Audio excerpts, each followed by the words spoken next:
Je suis à Windhoek, la capitale de la Namibie. Ici, il fait très sec, il pleut presque jamais. Du coup, je vais te montrer comment ils font pour recycler l'eau usée pour la rendre potable. En gros, ils boivent l'eau des toilettes. Oui, oui. Voilà, quand l'eau arrive dans la station d'épuration, elle ressemble à ça. Quelques heures avant, elle était dans les toilettes, les douches, les cuisines, etc.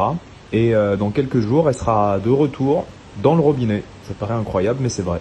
Alors ici, ils utilisent du fer pour expulser les particules solides de l'eau. Et ici de l'air pour les faire flotter, ces particules. Et ils vont pouvoir les enlever. Bon, j'avoue, c'est pas très appétissant, hein. Pas du tout, du tout. Dans ces bassins, c'est des filtres à sable. Donc c'est un processus naturel. Le sable filtre l'eau. C'est déjà beaucoup plus clair.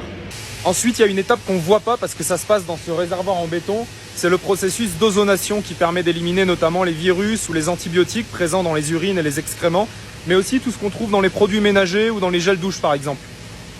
Ici, c'est encore une autre étape. L'usine injecte des bactéries dans l'eau pour qu'elles s'attaquent aux derniers contaminants qui sont présents et qu'elles les éliminent.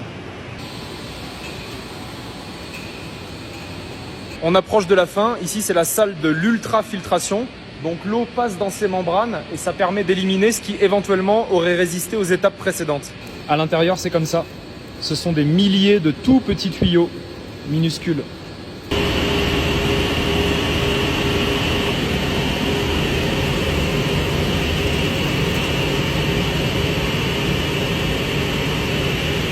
Donc ça, c'est l'eau potable qui sort de l'usine.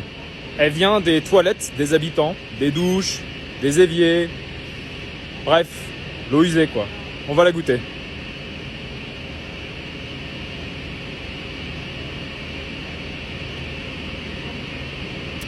Elle est bonne. Le même goût que l'eau du robinet en France.